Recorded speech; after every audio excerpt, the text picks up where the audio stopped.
Hello, welcome to Around the World with Dane Waters. I'm your host, Dane Waters. I am in Chisinau, Moldova today. Just arrived late last night. And what's interesting and what's important about Chisinau, you see behind me there, the bus is passing by, but behind that is the European Union flag.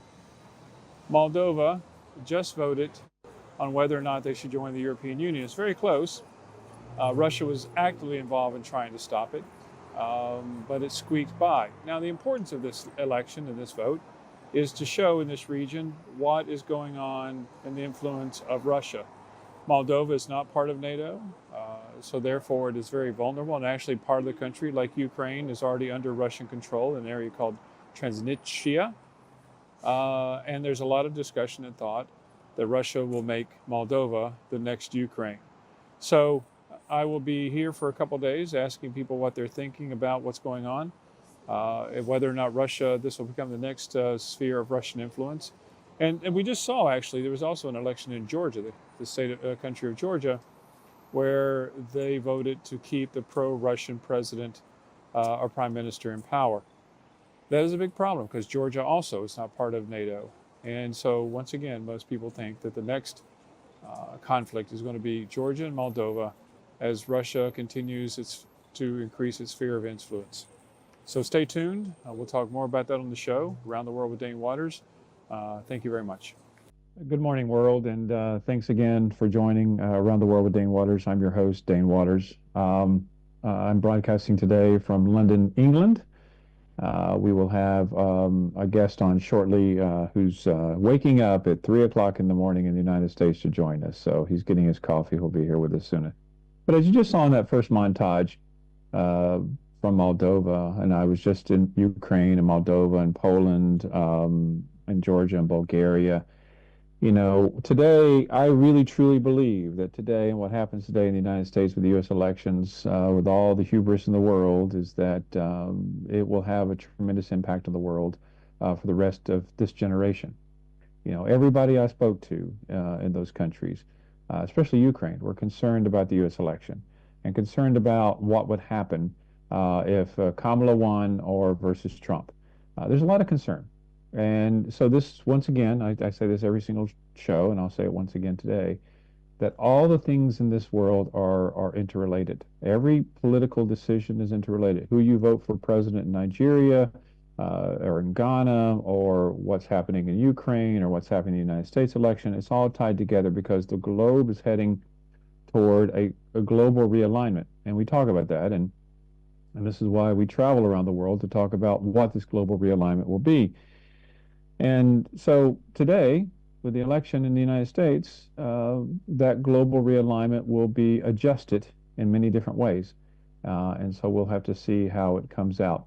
So what I'd like to do is let's take a quick break, and we'll come back, and hopefully Eugene Craig will be with us so we can start talking about the United States and the election there, because it's going to be a game changer, no doubt. What he and Kamala really think of us.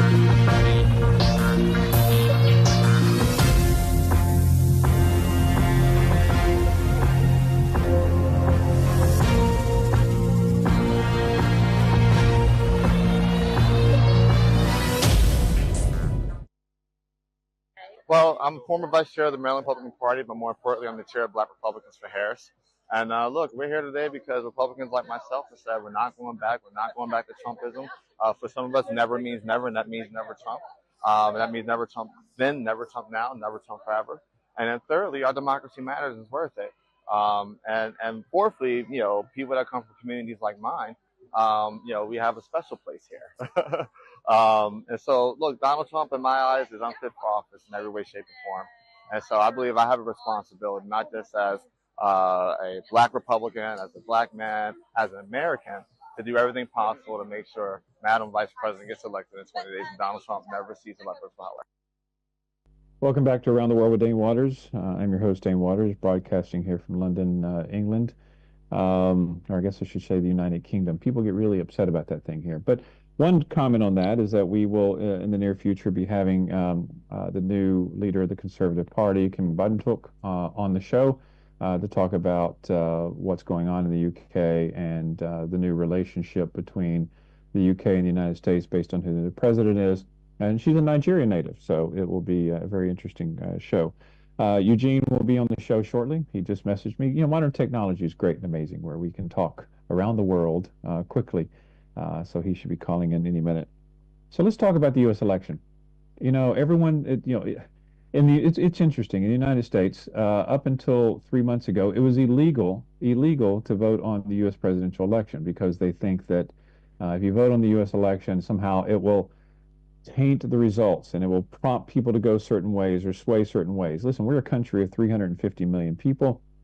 It's hard to believe that voting would sway the electorate. But anyway, a U.S. federal court and a judge appointed by Donald Trump just decided that it's okay to vote in U.S. elections. They'll probably go to the U.S. Supreme Court, but now people are betting on the U.S. election, and the odds are in Donald Trump's favor, which is quite interesting. Now, people think that that's skewed because there are a lot of very wealthy donors who are Trump supporters who are investing in the betting pool, but you know, who knows?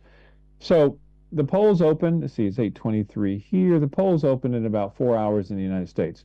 Now, we really won't know any election results until probably late. You know, I think in the United States, probably when the polls close around 7 o'clock, so about 2 o'clock, 1 o'clock in the morning. Now, the reason for that is very interesting. It's very interesting we talk about that because in previous elections, there was a lot of concern about when all the news channels were talking about, hey, you know, this candidate's winning or this candidate's winning. They were thinking that was leading to voter suppression. That if they thought that somebody like Bob Dole or Donald Trump or Hillary Clinton were winning, that if the news were talking about that, it would suppress the voters from coming in. Now, you know, I don't know necessarily if that's true. So what happens now is that most news organizations will be very slow in announcing who the victor might be and what the election results are per state. And once again, remember, the United States, we have 3 time zones. East, we actually have 4 time zones, and if you count Hawaii, and so we'll have to wait and see. So let's talk about, once again, the process. And I know that, once again, Eugene is coming. But while we're waiting on him, I'm sending him another message real quick. Listen, I have to cut him some slack. Once again, it's 3 o'clock in the morning, and he's been out campaigning, so it's very difficult. But our process. Now, people say it's going to be a close election. Now, it is going to be a close election. There's no doubt about it. I think that even in the Electoral College, it's not the electoral, but in the overall vote, I think it's going to be close. But my prediction is that it's going to be an electoral landslide, and the reason for Kamala Harris. Now, the reason I say that is because even in a swing state like Pennsylvania or Michigan or Wisconsin, if she wins just by 1 vote, she wins all the electoral votes. And I think that in the swing states and the key states, that she is, she will win those, and that she will rack up the electoral votes. Now, I see on the screen here, it talks about how the Electoral College works. It's one of the most antiquated systems in the world. I really wish we would change it. But it was designed so that large states and large cities couldn't take over, what the small states wanted. Like, for example, New York State, if it had an overwhelming amount of impact from a vote, just based on the number of people, it would overwhelm a state like Nebraska or Wyoming, where Wyoming has 600,000 people and New York State has 27 million people. So the Electoral College, when our founding fathers decided to do it, it would definitely balance the playing field. So let's talk about the reality of the race. Once again, my prediction is that Kamala is going to win. Now, there's other things we have to worry about too. We have to think about the U.S. Congress, and when Eugene gets on the phone, we'll talk about that. But the outcome of the race and the impact of the United States in the world is not just about what's happening for president. It's about who controls the U.S. House of Representatives. It's about who controls the U.S. Senate. And the U.S. Senate, more importantly, because with the U.S. Senate, They actually approve all our judges. They ratify treaties. They have control over the budget. So it's a tremendous thing that we have to worry about. So listen, I've been doing my song and dance here for a few minutes. I think Eugene is about to join us. There he is. Hold on 1 second. I can't hear anything. Let's do this. There Eugene, can you hear me? Um, so we go. I think I see him. I can hear Yeah, him. listen, there you go. And listen, you know what? First of all, hey Eugene, great to have you. Yeah.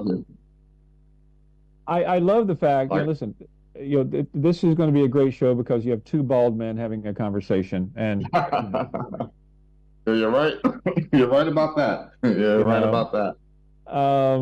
So anyway, welcome. Let's talk about Eugene. Eugene is the chair of the Black Republicans for Harris. I am a Republican as well. I'm the chair of nothing. But Fun times, fun times. yeah, no, listen, I have a long, rich history with Trump. I ran the Delegates Unbound effort at the 1996 convention to not the 1996, but yeah, it was 1996. Yeah, I think is what it was. 16? 16. Yeah, God, Okay, see, yeah. when you're old like me, Eugene, you forget these things. But anyway, thanks for getting. that was a great operation. Well, we weren't successful, and so we end up Well, where we well, are today. but it exposed a lot of the RNC. Yeah. Yes, very true. I remember vividly when they were saying the never Trump I mean, would be never look, more. but also exposed some other. I mean, Ken Cuccinelli went from throwing his credentials on the Florida convention to, hey, counsel. Oh, don't talk to me about Cooch. He's one of there's so many disappointments in the Republican Party these days. Oh, don't I worry, can't even get Mike straight. Lee and Ted Cruz are right there with him. Yeah. I remember vividly. I know the audience, but this is inside baseball stuff. I remember Yeah. vividly being at the convention and seeing, talking to Mike Lee and Ted Cruz about stand up against Trump, stand up against Trump. And their words to me were, he's not going to win. We don't have to worry about it. We'll come back in the next election cycle. And then boom. Yeah, no, a bunch of wusses. So let's get down to the core here. By the way, thank you for waking up at 3:15 in the morning. And for the record, listen, this is how I know Kamala Harris is going to win, because no Republican, well, you're a Republican, but no Republican for Trump would get up and be on the TV show. So That part.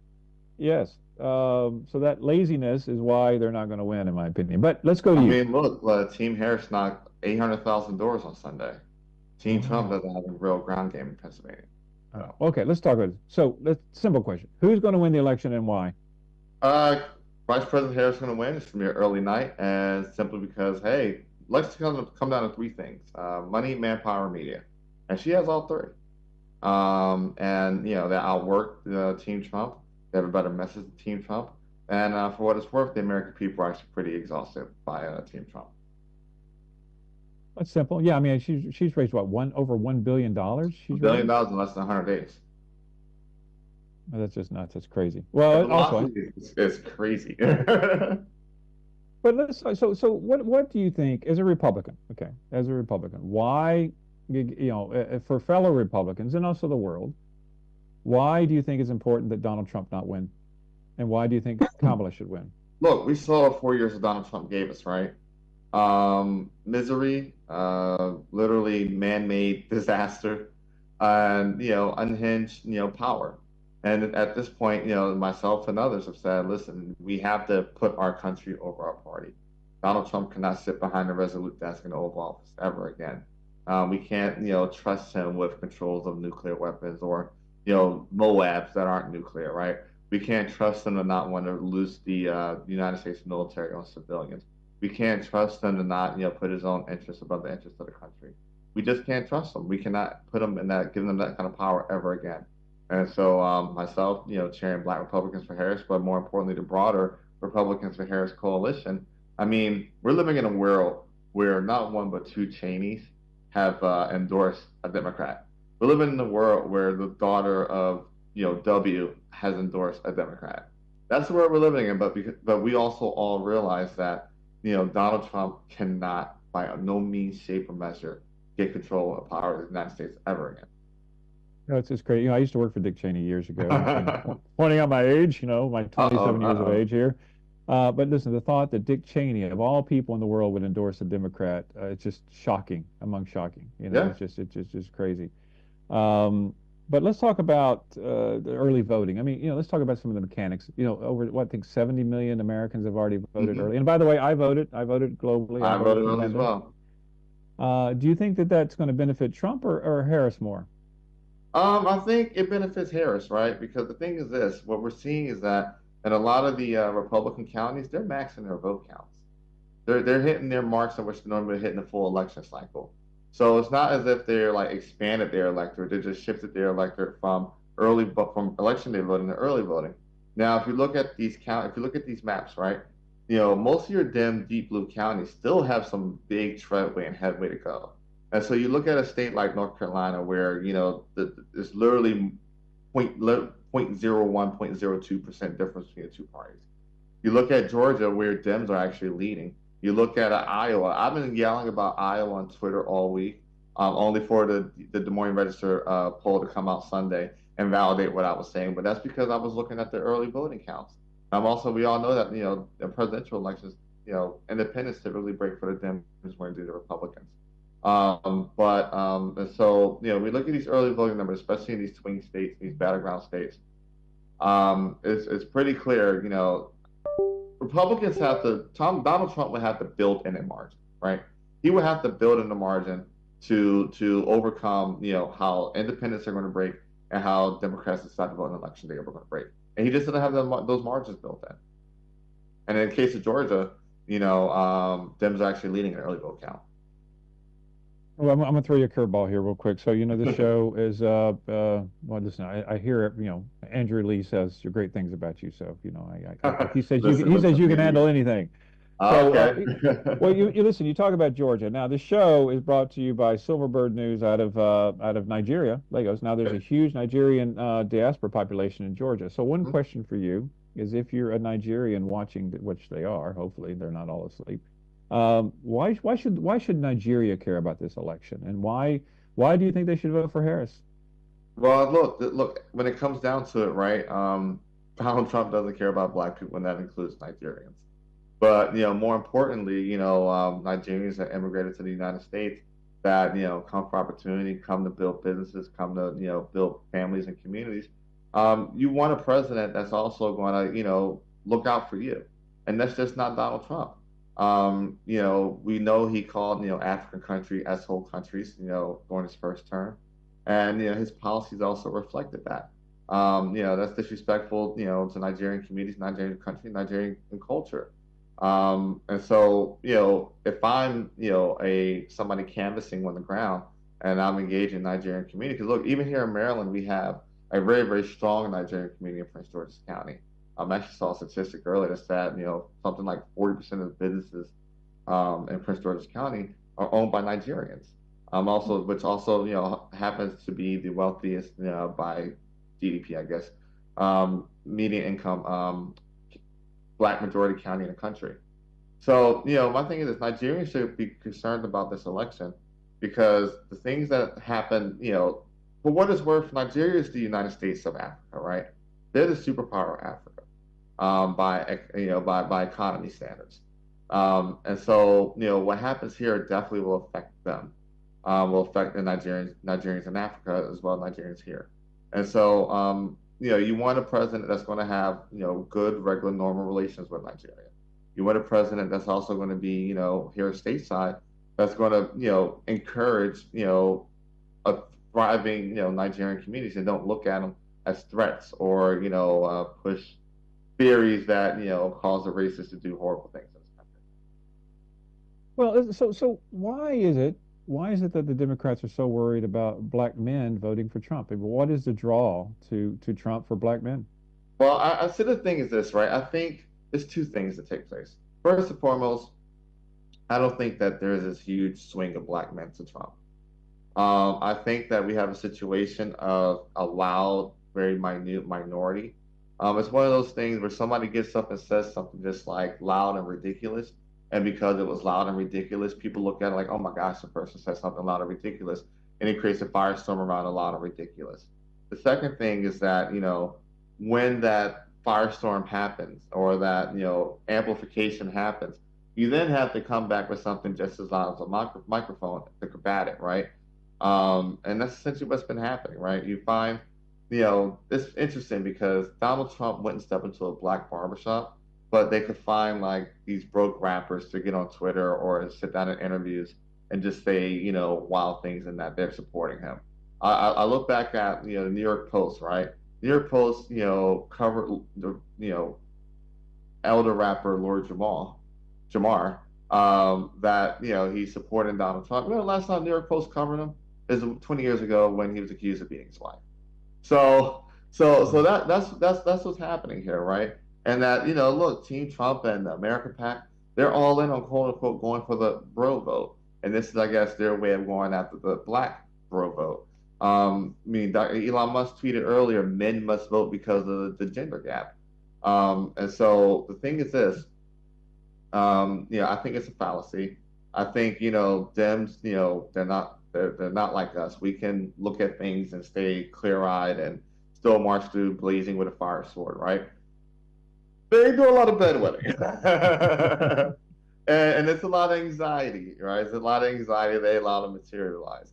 But I'll say this, I've been in the ground in Pennsylvania, I've been in the ground in Atlanta, I've been in the ground in Maryland, and a couple other places. And, even as a black man that's plugged in politically and culturally, and by culture, I mean I'm plugged into the culture, there is not this huge swath of black men that are like looking to vote for Donald Trump.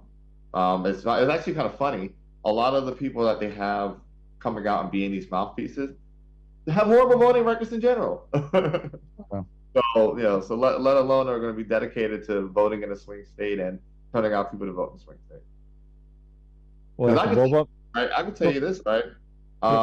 Black man Vic Mensa was out door knocking for Kamala with the My Body PAC, which is a PAC founded by Black woman Erica Claudio to support Black women's reproductive rights and making sure Black women are mobilized in that fight.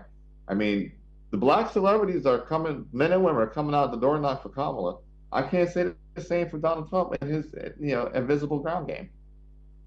Well, yeah, well, no, that's there's clearly there's an edge there, and also from a white standpoint, just white versus black, whatever, ebony and ivory thing we got going here. But Harrison Ford, who's one of my favorite actors of all time, who's never endorsed anybody, came out and endorsed Kamala Harris, which was kind of first. it was crazy.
Welcome back to Around the World with Dane Waters. I'm your host, Dane Waters, and we're very honored to have Eugene Craig with us today. He's the chair of the Black Republicans for Harris, a fellow Republican, a fellow, what am I saying, fellow Baldy.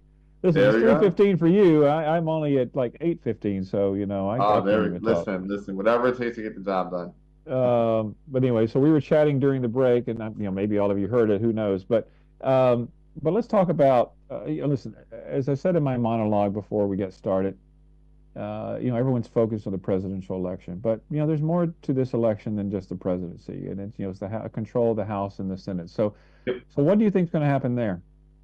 I think probably before we get a presidential announcement, we'll probably get a announcement of Speaker Hakeem Jeffries, which would be very important to make sure that this election gets certified properly. And on the Senate side, I actually think we probably end up with another 50-50 or 51-49 Dem control. If what we're seeing in Iowa is any indication of what is happening out there, then I think Sherrod Brown and Tester both pull through in Montana and Ohio. I think Leo takes Arizona, and I think Jackie Rosen retains her seat in Nevada as well. And I do think that we could have a situation where Vice President Harris narrowly loses Texas, but it's enough to get Kamala right over the finish line. Oh, by the way, speaking of Texas, Ted's on the ballot, right? Cruz is on the ballot. Yep, Cruz on the ballot in Texas.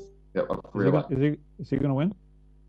I'm hoping Colin Allred pulls it out. I think there's a poll that showed Allred up one that came out recently. But I think that the strength of the tidal wave I think it's a tidal wave coming behind Vice President Harris is maybe enough to pull Allred over the top. And then you have to beg. Then we have to ask the question: if Allred gets over the top in Texas, especially with everything that's been going on, does Rick Scott lose his seat in Florida? Oh. Well, listen, if we live in a world where Rick Scott loses and Ted Cruz loses, and then there definitely is a change in American politics. Yeah. I mean, because you keep in mind, the Obama 08 wave literally yielded 59 Senate votes, and then Arlen Specter flipped over to become that 60th. Again, filibuster-proof authority. And do you think so? Once again, tell me the counts again for the Senate you think are going to be there. I think it's going to count. I think it's going to be 50-50 or 51-49. And so, Waltz will, if it's 50-50, Waltz will be the tiebreaker. Waltz will be tiebreaker. Well, listen, one thing I was talking to, one thing that people have to understand is that listen, the House is the House, but the Senate, the control of the Senate is very powerful. They control who becomes ambassadors. They control who are the judges. They control, a lot. And so the control of the Senate, to me, is very, very important.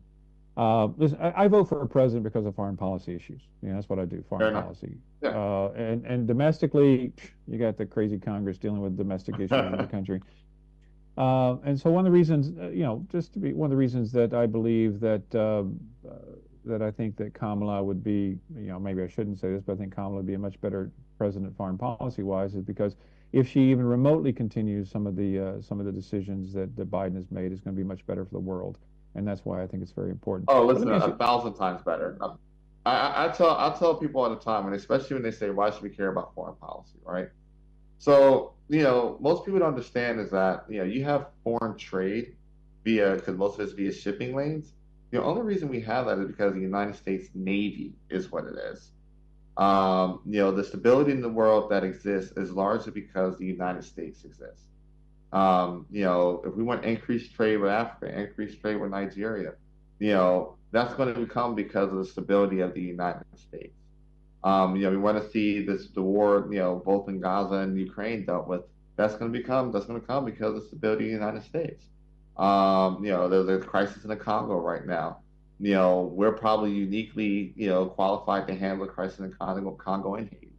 But it's going to come because of the United States leadership. So, and look, and that comes by way of foreign policy, comes by way of both, the diplomacy side and the military side. Well, let me ask you about Harris and foreign policy for a second. I mean, people argue that she doesn't have a whole lot of foreign policy experience. I mean, she was, senator from California, attorney general of California, and vice president. But you strongly believe that she would be a very strong foreign policy president? I think so. I mean, look, even going back to her time as Attorney General of California, right? She's Attorney General of the 7th largest economy, not in the country, in the world, which means that, overseeing a lot of transactions, disputes between both, companies stateside and companies internationally. On top of that, as a United States Senator, she's on the Intelligence Committee.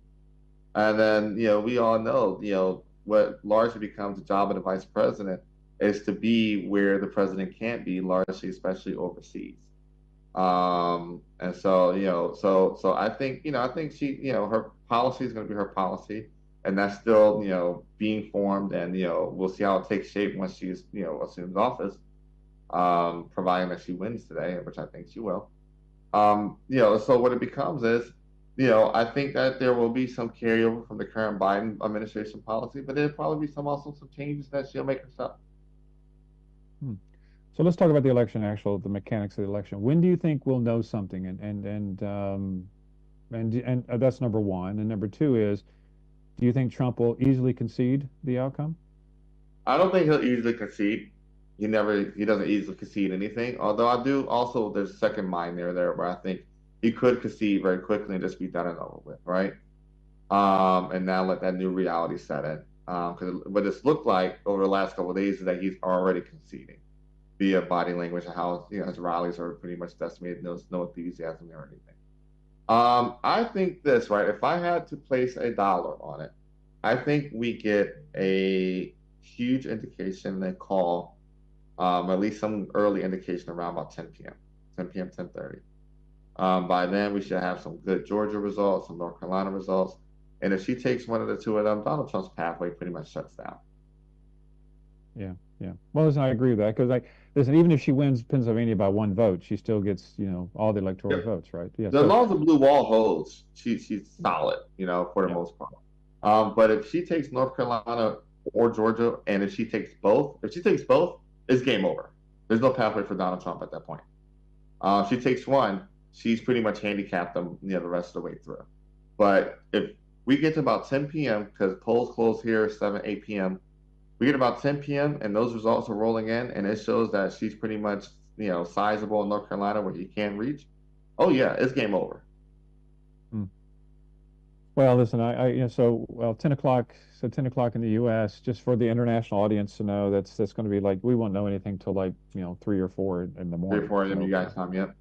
Yeah. Well, last time, the last election, I was out of the country, even though I voted on election day, and I, once again, well, not I should go back to the Hillary Trump election, thinking that Hillary's going to win just like everybody did, and yeah, we all did. And said, oh my God, there's a Trump presidency, but it is what. Well, it is. I will say this. I remember we were live on air, Roland Martin's show, and we actually ran in the restaurant, and it was really big election night watch party. We're live on air, and I'm gonna tell you, when I even before the results were finalized, when I saw the smart money a la Wall Street and the Dow was down 700 points or something like that, I said, oh, Trump's gonna win this. I said, Wall Street's reacting in the futures market. Trump's gonna win this. So yeah, but I think things are different, times are different. Yeah, and I think that I was looking at a chart that showed just the explosion of young youth voters, right? And some of these states having 300% increase in youth registrations. I think Trump is cooked, and we could very well be looking at a tidal wave. Because I do think Iowa and Texas are both in play. And that's 50 extra additional votes right there. Yeah, well, listen, my prediction is, and you heard it here first from both of us, is that I think it's going to be an electoral landslide. I really do. Yep. So, listen, we have 30 seconds left. Is there anything you want to leave us with? Any parting words? Listen, I look forward to President Harris' administration. And, hopefully our Nigerian brothers and sisters are there celebrating this with us in January, the inauguration. And get out and vote. Vote, vote, vote, vote, vote. Those are key words, because voter turnout is the answer to anything, and it's the greatest. Yep. It's the greatest gift that people have given. And I think Americans take it for granted that the opportunity to vote. I really do. Listen, once again, thanks for joining me. Thanks for being up. Thanks for being here on America. I say America. Around the World with Dane Waters. I don't even know the name of my own show. I'm just there you go. In my mind. Anyway, thanks for joining us, Eugene, and thank you, the world, for watching. And we will see you next Tuesday, where we'll be talking more about the outcome of the election. Talk to you next week. Talk to you soon. Take care.